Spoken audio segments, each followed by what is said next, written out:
खबर बिहार और मैं हूं आपके साथ राजेश कुमार। इस वक्त की बड़ी खबर दिल्ली से मिल रही है। आपको बता दें कि दिल्ली हाईकोर्ट में तेजस्वी यादव ने अर्जी दाखिल की है। सीबीआई के समन को रद्द करने की तेजस्वी यादव ने मांग की है। तेजस्वी यादव ने कहा कि पटना में रह रहे हैं तो दिल्ली में समन क्यों, ये कहा है तेजस्वी यादव ने।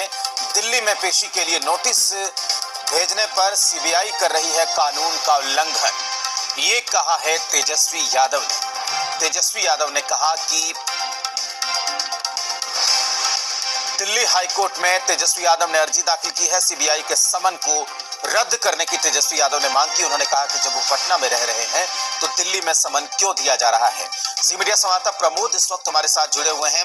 प्रमोद, ये बताइए कि और क्या कुछ लिखा है अर्जी में तेजस्वी यादव ने।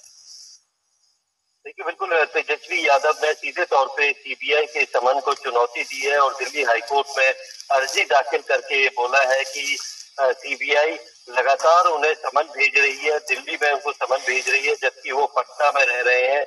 और सीआरपीसी की धारा 160 के तहत सिर्फ स्थानीय अधिकार क्षेत्र में ही दिया जाता है, वहां पे ना देके वो दिल्ली में समन भेज रही है। जबकि तेजस्वी यादव ने विधानसभा सत्र का हवाला देके वक्त मांगा था, लेकिन लगातार 3 समन वो भेज चुकी है, जिसमें कि तेजस्वी यादव बिल्कुल भी एक बार भी जो सीबीआई के सामने पेश नहीं हुए हैं।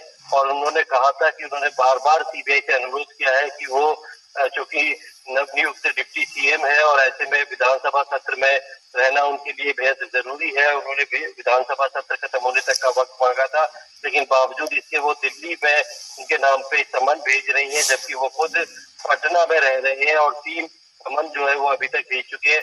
इसी अर्जी को लेकर वो दिल्ली हाईकोर्ट गई है, जिस पर जो है कल सुनवाई होगी।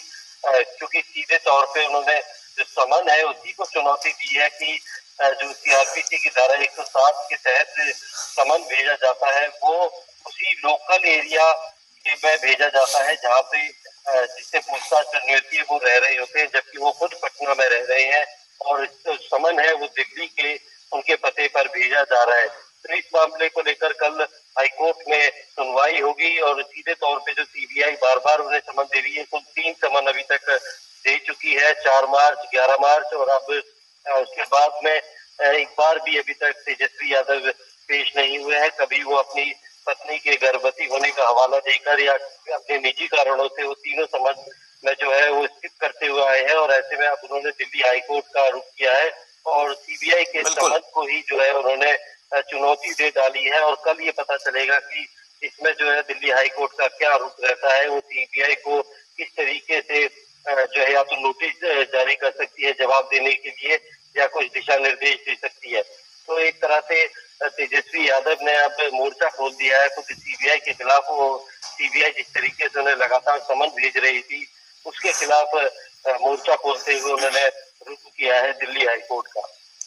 बिल्कुल प्रमोद, बहुत शुक्रिया आपका पूरी जानकारी के लिए। तो आपको बता दें कि जिस तरीके से उन्हें सीबीआई की तरफ से बार बार नोटिस मिल रहा था, अब उस नोटिस पर ही सवाल खड़े करते हुए हाईकोर्ट में गुहार लगाई है तेजस्वी यादव ने, अर्जी दी है और कहा है कि जब वो पटना में रह रहे हैं तो बार बार दिल्ली में नोटिस उन्हें क्यों दिया जा रहा है।